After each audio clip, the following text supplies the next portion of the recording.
Ever feel like you're just spinning your wheels in life? Like putting in the effort, but not really getting anywhere? Oh, yeah. I think we've all had those moments. Kind of like what Mike Vardy talks about, in his article. The one about guarding your velocity. Exactly, yeah. He's not just saying we got to be fast, though. It's more about spotting the stuff that slows us down, like all that friction and resistance. I can see that. The to-do list that never shrinks, Mhm. right? Or all those distractions. Totally. And he's not alone in talking about this feeling of being stuck either. Like you're at a crossroads, unsure which way to go. Yeah, yeah. Mark and Angel have this collection of quotes, and one really stuck with me. It says, "The lifestyle we've been living no longer fits." Wow. Powerful. Right. Like what worked before might not be what we need now. So how do we know when it's time to make a change? Sometimes it's gradual, but sometimes it's like a sudden wake up call. The trick is to pay attention to when things feel off, when something just needs to change. Hmm. Like a pair of shoes you've outgrown. Used to be comfy, now they're pinching. Perfect analogy. And that's where Vardy's idea of guarding your velocity comes in, being more intentional with our time and energy. So being mindful about where we direct that energy. Yeah. Because it does feel like sometimes we put a ton of effort into things that don't really matter. That's exactly what they talk about on the Early to Rise podcast, actually. Oh, yeah? What do they say? Well, they kind of flip the script on this whole discipline thing. They say we're often putting like level 10 effort into level 1 problems, burning ourselves out on stuff that's not even that important. I've totally been there, Yeah. obsessing over tiny details when I should be focused on the bigger picture. Exactly. It's not efficient, and it can lead to burnout for sure. Okay, so how do we avoid that? How do we stop overexerting ourselves on the wrong things? Well, I think the first step is just being more aware, like asking ourselves, does this really need my full effort, or am I procrastinating? Or maybe getting hung up on perfectionism. And that's where Angel Chernoff's work on procrastination comes in handy, right? I know in the Optimal Living Daily podcast, she talked about some of the root causes of procrastination, things like fear and perfectionism. She did, yeah. And the cool thing is, she doesn't just tell us what causes it. She gives us solutions too. Yeah. Like, if it's fear that's holding you back, she says, break the task down into smaller steps. So you don't feel so overwhelmed. Exactly. And if you're struggling with perfectionism, she's all about focusing on progress, not perfection. Like, it's okay to just keep moving, even if it's not perfect. Yeah, like she says, it's impossible to steer a parked car. You got to take action, even if it's imperfect action. So true. Sometimes you just have to start moving, even if it's just a small step. Absolutely. Because even small steps create momentum, and that makes it easier to keep going. Hmm. You know what else can help with that momentum? Decluttering. Yeah. Getting rid of all that clutter, both the physical stuff and the mental stuff. Is like what Chris Lovett talked about on the Optimal Living Daily podcast, right? You're thinking of his story about how decluttering actually saved his life. That's the one. Powerful stuff. Really is. He talks about how getting rid of possessions, commitments, even limiting social media, and helped him focus on what really mattered: personal growth, career changes, even literally saving his life. Wow. So it's about making space for the important things. Exactly. And that's something they talk about on the Productivity Show podcast, too, with their whole make space for what matters thing. I like that. It's like clearing out the weeds in your garden so the flowers can grow. Exactly. And Lovett takes it a step further with this idea of strategic abandonment. Okay, I'm intrigued. What's that all about? It's about intentionally letting go of anything that's not serving us anymore. Projects, commitments, even beliefs that might be holding us back. So being really choosy about where we invest our time and energy. Exactly. Not just saying yes to everything. And it can be tough, letting go. Especially if you've put a lot into something. For sure. But the rewards can be huge. So where do we even begin? How do we figure out what to let go of? Well, starting with our daily habits is a good place. That Be More with Less article has some great tips for simplifying things. Yeah, I remember they had a section on creating a morning routine. Right. Starting the day off right can make a big difference. They also talk about planning meals in advance, less decision fatigue, more time saved. I like that. And of course, limiting social media. Got to protect our time and attention. It's all about those small changes, right? Yeah. Done consistently, they add up. Exactly. Progress, not perfection. It sounds like creating a life we love is all about making those intentional choices. About our time, our energy, what we let into our lives. That's a great way to put it. It's a journey. Things change, we grow. What worked yesterday might not work today. And that's okay. The important thing is to be open to change, to keep learning, keep experimenting. And remember, it's not about reaching some perfect end goal. It's about enjoying the journey. Absolutely. Celebrating those small wins along the way. And, it made me think about what we were saying earlier about burnout, putting in all that effort on things that don't really matter. Oh, yeah. I've definitely been guilty of that. Getting caught up in the hustle and forgetting to ask myself, is this even worth my energy? It's like running on a treadmill, all that effort, but going nowhere. And that's when burnout hits. Not just tired, but like disillusioned, Mm, cynical. yeah. Like a sign that we're out of sync with our values, spending energy on the wrong things. So how do we avoid that? Make sure we're focused on what truly matters. That's the million-dollar question, right? But I think there are some clues in the stuff we've been looking at. Remember that Mark and Angel quote? The lifestyle we've been living no longer fits. Oh, yeah. That feeling of knowing something needs to change, but not being sure what or how. Like you're at a crossroads, exciting and terrifying at the same time. But we can't stay stuck there forever. We got to be willing to try new things, even if they're outside our comfort zones. Like they say, if you always do what you've always done, you'll always get what you've always gotten. Right.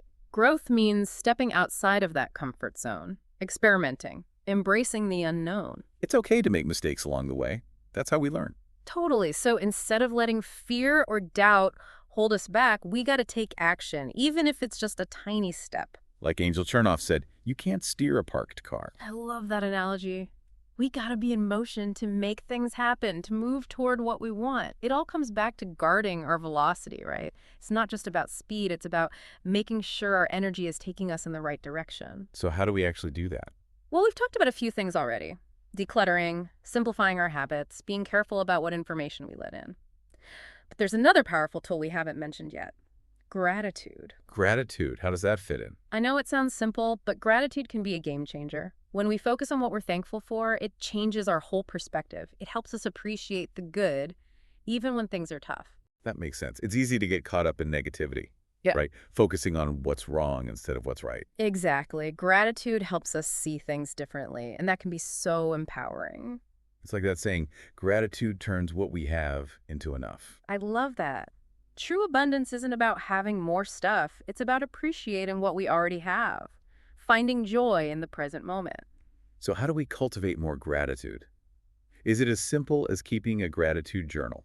That's a great start for sure. Taking a few minutes each day to write down what you're thankful for. But it doesn't have to be that formal, right? Not at all. It can be as simple as telling someone you appreciate them, really savoring a good meal, noticing the beauty around us. Just making it a part of everyday life. And that's when the real magic happens. When gratitude becomes a habit, it changes everything. You become more resilient, more compassionate, more open to new experiences. And that openness is so important for growth. Remember that Mark and Angel quote? It happens to all of us gradually as we live and grow. Yes. We gotta let go of old patterns and beliefs, the stuff that's not serving us anymore. That's how we make room for new possibilities. Which can be scary, like stepping into the unknown. It can be, yeah.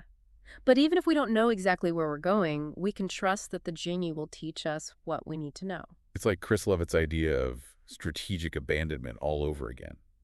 Letting go of the familiar to make space for something even better. And that takes faith in ourselves, in the process, in the unknown. Embracing the adventure, trusting our gut, letting something bigger guide us. That's a beautiful way to put it, and it makes me think of Oliver Sacks and that story about the Goldie Light. When he said, for this you have to be great, crazy, or wildly in love. Exactly. Life's most powerful moments often come from passion, surrender, being fully ourselves. Isn't that what we're all looking for? That kind of energy in our own lives? I think so. But we can't force it. It comes when we're living our purpose, following our hearts. So what would it take? What would it take for you to experience that kind of energy? That's the question, right? What changes would you make? What would you let go of? It's a journey of self-discovery. We're all on it together. And while there's no one right answer, there are some things that can help. Like simplifying our lives, focusing on what matters most, and being grateful for what we have. Those are the building blocks. Purpose, joy, fulfillment. And it's not about reaching some finish line. It's about enjoying every step of the way. I like that. And it reminds me of another important idea that keeps coming up. Minimalism. Minimalism. We've talked about decluttering and simplifying, but how does minimalism fit into all of this? Minimalism is about making choices about what we let into our lives. Not just stuff, but thoughts and emotions too. It's about focusing on what truly matters. Creating space, both inside and out, so we can live more intentionally, focus on what brings us joy. Exactly. Aligning our actions with our values, creating a life that feels real and true to ourselves. And that's what Chris Lovett was talking about. Letting go of stuff led to freedom, a new career, even saving his life. It's powerful, right? Letting go of what's no longer serving you to make room for something better. Just like the productivity show says, make space for what matters. When we clear out the clutter, we create space for things that make us come alive. And that's what it's all about, right? Creating a life that feels more aligned, more energized, more truly our own. You got it. It's about shedding the stuff that's weighing us down and creating a life that reflects who we really are. And that's a lifelong process. It is. There will be times we feel lost, overwhelmed, unsure of what to do next.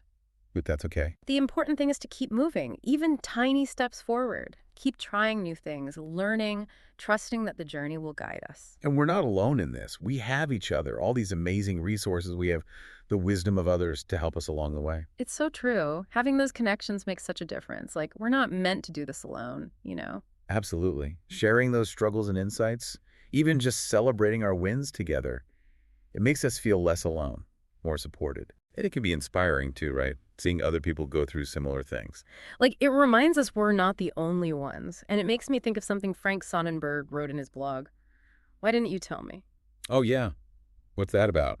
Well, he talks about how we often hold back, from saying thank you or I'm sorry, even just telling people how much we appreciate them. And those missed opportunities, they can really affect our relationships. They can. It's a good reminder to just be open and honest with people, share what's in our hearts. Because in the end, it's those connections that make life richer, right? I think so. It's all part of the journey. Speaking of enriching our lives, I was thinking about something we talked about earlier, the potential downsides of wealth and material possessions. You mean Elaine Guillau's article, The Happiness Paradox? That's the one. He talks about how even though we have more stuff than ever, we're not necessarily happier. Right. Sometimes it feels like the more we chase after things, the more stressed and lonely we become. It's like money can't buy happiness, right? Exactly.